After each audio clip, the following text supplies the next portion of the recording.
Bangladesh PM Sheikh Hasina को भारत का जवाब। रोहिंग्या समस्या से निपटने को हिंदुस्तान तैयार। बांग्लादेश पीएम ने रोहिंग्या को बताया था बोझ। भारत बोला रोहिंग्या को वापस भेजने को कुछ भी करेंगे।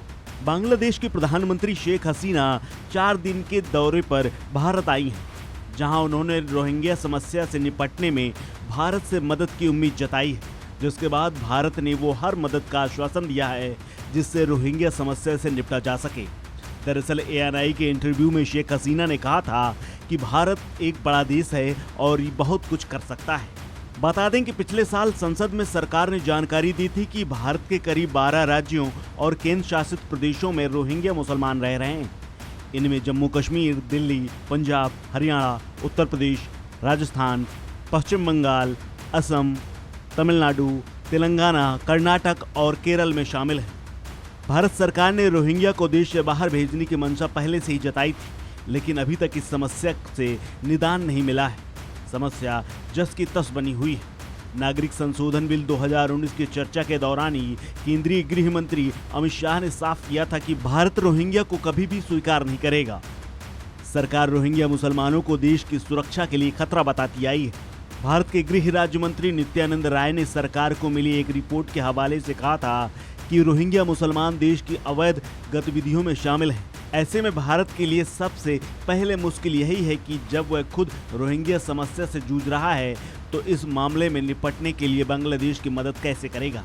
हालांकि अब बांग्लादेश के साथ वार्ता के बाद भारत के विदेश सचिव विनय क्वात्रा ने कहा है कि रोहिंग्या शरणार्थियों के समर्थन के लिए बांग्लादेश की भूमिका की विश्व स्तर पर सराहना की गई है। ऐसे में भारत ने उन्हें वित्तीय सहायता भी प्रदान की है। इसके साथ ही इस समस्या से निपटने के लिए आगे भी हर संभव सहायता की जाएगी और भारत उनकी म्यांमार वापसी के लिए हर संभव मदद करेगा।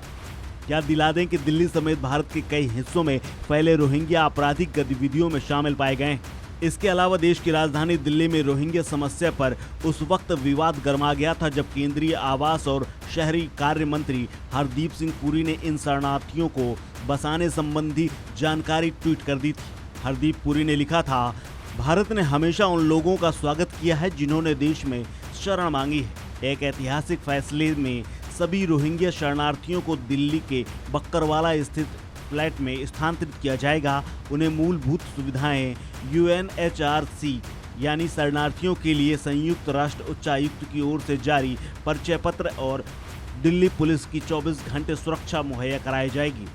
हरदीप पुरी के बयान पर दिल्ली सरकार ने कहा था कि सरकार को रोहिंग्या को बसाना है तो किसी भी बीजेपी शासित राज्य में बसाइए, लेकिन दिल्ली में उनको फ्लैट आवंटित नहीं करने देंगे।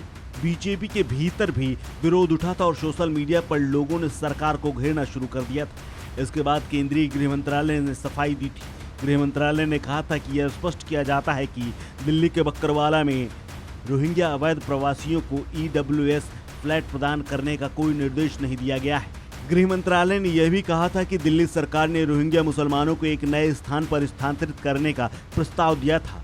इसके बाद दिल्ली के उप मुख्यमंत्री मनीष सिसोदिया ने गृह मंत्री अमित शाह को पत्र लिखकर पूछा था कि किसके निर्देश पर रोहिंग्या समुदाय के सदस्यों को यहां फ्लैट देने का फैसला किया गया है। इसकी निष्पक्ष जांच होनी चाहिए। इस खबर में फिलहाल इतना ही। अपडेट्स के लिए बने रहिए वन इंडिया हिंदी के साथ।